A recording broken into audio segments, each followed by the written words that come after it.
Good afternoon, everybody. As I said earlier in my Google post that I was going to post a video to go along with the PowerPoint that I created in regards to the poem that you have to study today. The poem is definitely rather complex and really deep and existential. So I just wanted to take this time to kind of break it down as easy and simply as possible for you.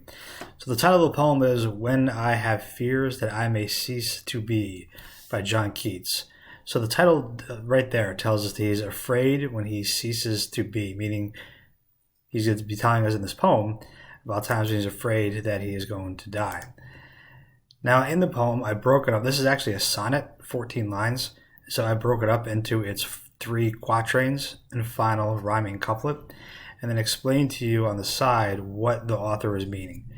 So in the first stanza here, when I have fears that I may cease to be before my pen has gleaned my teeming brain, before high-piloted books and charactery hold like rich gardeners the full ripened grain. What he's saying is that he's afraid of dying, and he's afraid that he won't be able to write and create all the poetry that he wants to create. When I behold upon the night's starred face huge cloud symbols of a high romance, and think that I may never live to trace their shadows with the magic hand of chance. So he says when he looks upon the starry night in nature, he's worried that he will not be able to write about how beautiful it is in his poetry and to celebrate it. And when I feel, fair creature of an hour, that I shall never look upon thee more, never have relish in the fairy power of unreflecting love than on the shore. He's worried about, very simply, he's worried about leaving the one person that he loves.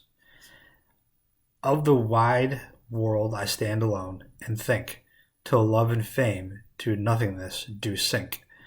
So when he thinks about the world and thinks about life, he realizes that nothing will last forever, specifically fame, his fame as a poet, not love, not anything, because things ultimately do end. And so this poem is about the fact that this author is lamenting the fact that he will at some point pass away, and that he will not, his fear is that he will not be able to accomplish all that he had want to accomplish in his life, because nothing is permanent, is what he's saying. Now, when looking at this a little bit deeper, we see that this poem was very popular and written by John Keats. The poem illustrates the essential issues of poetry like love and time. The poem expresses his fear of mortality and the limitations of life. This poem is about the fear and of early death, and the poet says that his short life may not allow him to outpour his innermost feelings. If you think about it, this is somewhat Maury-like in the novel Tuesdays of the Maury, when he talks about life and how fragile and simple and quick it can be.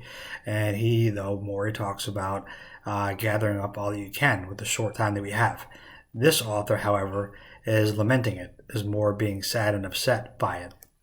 At the end of the poem here, the poem conveys the essential message that everything in this world, such as love, fame, beauty, are just temporary. And so, in other words, enjoy it while you have it. The major themes here are the fear of death, love, nature, and how beautiful it is and how much he wants to write about it. He starts his argument by warning about dying before accomplishing his goals, which is somewhat of an existential fear that most people have, and his author here is expressing it in the poem. He then illustrates all of his thoughts fade away to the hands of death. He feels sad because he will miss watching beautiful nature and its objects. So he's acknowledging how beautiful and wonderful and amazing life is, and the fact that it at some point will go away. So you have two kind of paradoxical ideas here.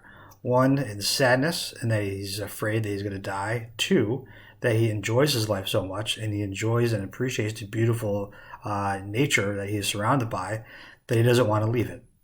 And so that, in a nutshell, is a little analysis of When I Have Fears That I May Cease to Be by John Keats, who happens to be also one of my favorite poets.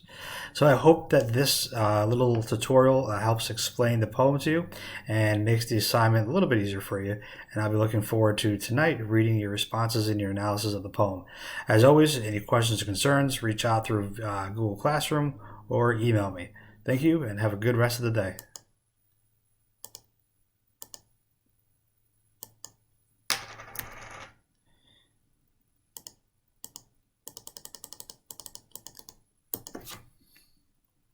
Sorry, I'm trying to pause this right now. It's not letting me end the video.